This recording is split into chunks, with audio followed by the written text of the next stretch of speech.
Hello guys, எப்போதும் என்னோடய videos நீங்கள் ஒரே மாதிரி தான் பார்த்துருப்பீங்க. கொஞ்சம் நான் வீடியோஸ்க்கு எப்படி ரெடி ஆவேன் அப்படிங்கிறத இந்த வீடியோவில் பார்க்கலாம். எனக்கு ஹேர் ரொம்ப முக்கியம். அது எனக்கு தலை குளித்தோம் அப்படின்னா மண்டை பயங்கர பறக்காவட்டி மாதிரி இருக்கும். அதை கண்ட்ரோல் பண்ணுறதே எனக்கு பெரிய டாஸ்க் டெய்லியுமே. எல்லாருக்கும் தலை குளித்தா அன்றைக்கி ஹேர் ரொம்ப ஸ்மூத் அண்ட் சில்கியாக இருக்குன்னு சொல்லுவாங்களே, எனக்கு அப்படி இல்லவே இல்லை.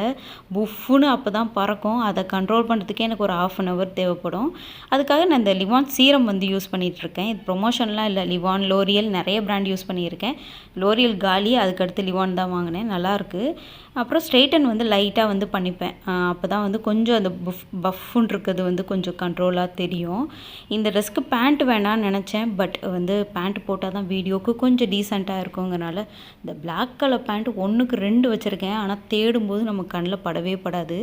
சரி ஒயிட்டே போட்டுக்கலாம் அப்படின்னு சொல்லிட்டு ஒயிட் பேண்ட்டே போட்டேன். இந்த ட்ரெஸ்ஸு ரொம்ப நல்லா இருந்ததுங்க. நிறைய பேர் இது மற்ற வீடியோஸில் பார்த்துட்டு லிங்க் கேட்டிங்க.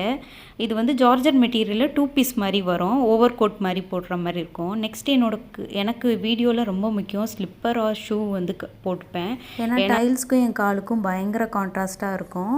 இந்த ட்ரெஸ்ஸோடைய லிங்க் நான் போஸ்ட்டில் கொடுத்துருக்கேன், செக் பண்ணிக்கோங்க. நான் இதே மாதிரி வீடியோஸ் போடலாமா இல்லை பழைய மாதிரியே போடட்டுமா அப்படிங்கிறத எனக்கு கமெண்ட்ஸில் சொல்லுங்கள். பாய்.